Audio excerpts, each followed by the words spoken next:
Can we feed ourselves? To help with this question and discuss soil management is Agricultural Officer 1 with the Ministry of Agriculture, Land and Fisheries, Gabriel D'Souza. Welcome. Good morning. Hi, good morning. So getting right into the topic, let's discuss what is soil management and what are the benefits of doing so?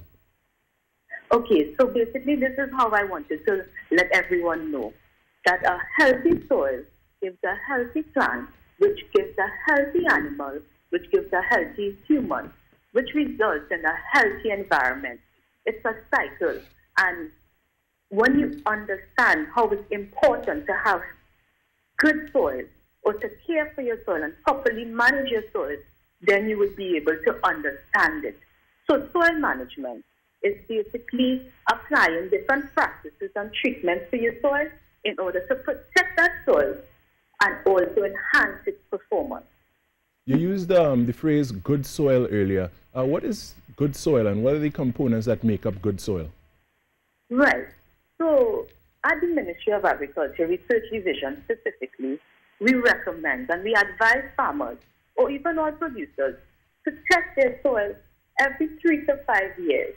When you check your soil, you're able to actually get a chemical property or get a result which tells you the nutrient status of your soil. Also, there's a way you can actually do it physically as well. So what I tell producers, take a handful of soil and rub it between your fingers. Now, if it feels very gritty, it may be sandy. If it feels a bit smooth, it could feel like talcum powder, it may be silty. And if it's dry or hard, it may be plain. So what you want a composition of these 3 soil types.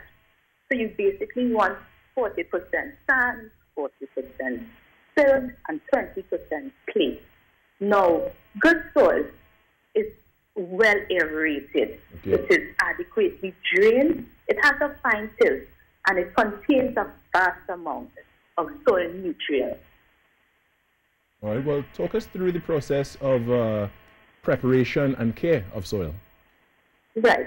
So basically, when you want to prepare your soil, the first thing, like I said, is you do a soil test.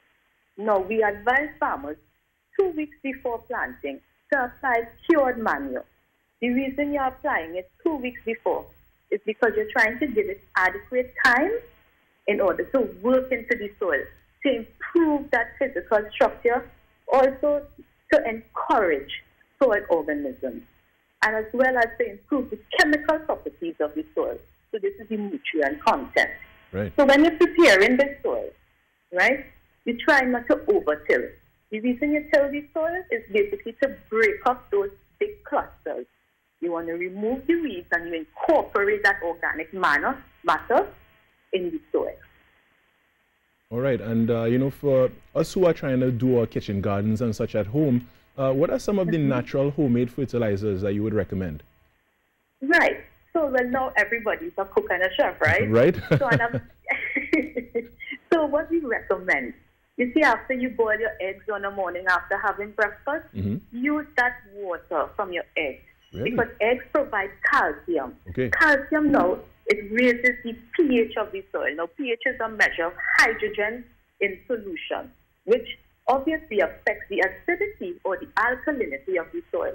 Now, most plants, they tend to thrive between 5.5 to 6.5 in pH, and calcium increases this.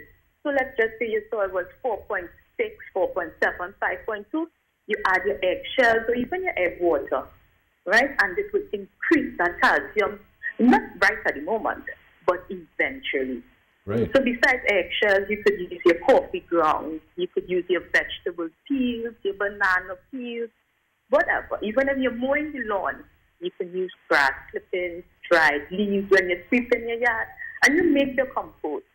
There's a lot of things that we use in our kitchen, outside in our yard. If you have trees, and you do use that, and you add it to the soil to improve the soil. All right. And just quickly, in bullet points, can you go through a couple of the guidelines for managing soil? Okay. So this is very important. I want everyone to know this, right? When you're caring for your soil, you have to remember that your soil is a living thing.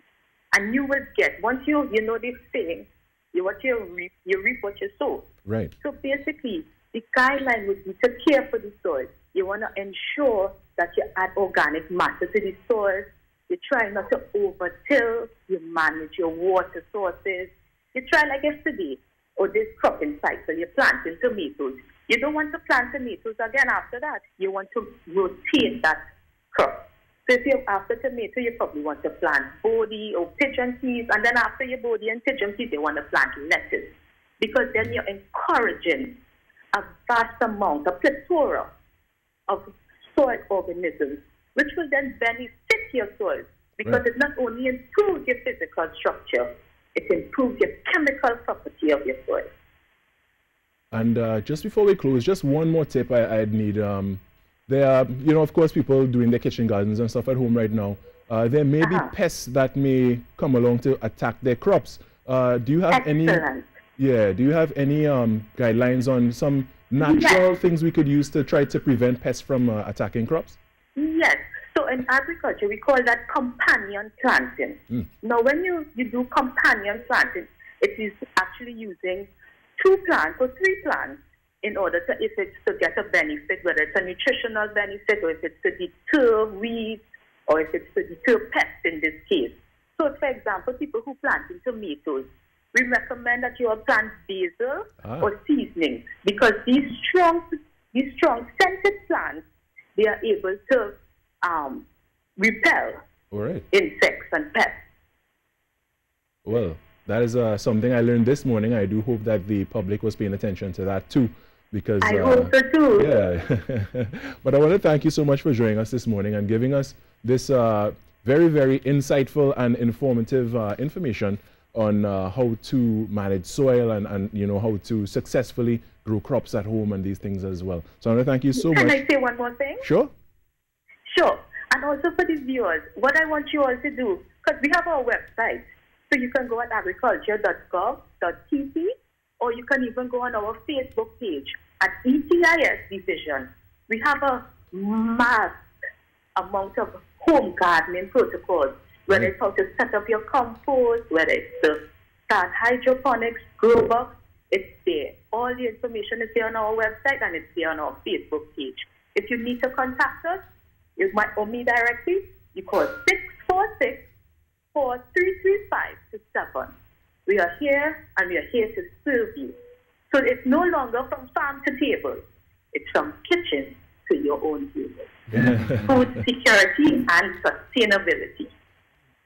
Well said, very well said. And again, people can reach out to the website and the phone number you gave. Thank you so much, Gabrielle D'Souza, Agricultural Officer 1 of the Ministry of Agriculture, Land and Fisheries. So you've heard it right here from the horse's mouth, how you can manage soil and how you could successfully grow your own produce at home, especially in this time, Raucus, when we are, you know, trying to find more ways of food security you know, for ourselves and for our families. I like that basil trick. I'm gonna try the basil trick. I have tomatoes growing, so I'm gonna try that basil and seasoning trick. I think I'm gonna do the same thing. Yeah. Nice. All right, and with that, we are very close to the top of the hour because we are gonna go upstairs to the TTT News Center for the news at 7. We'll be back with the second hour of the show after that, but stay right where you are.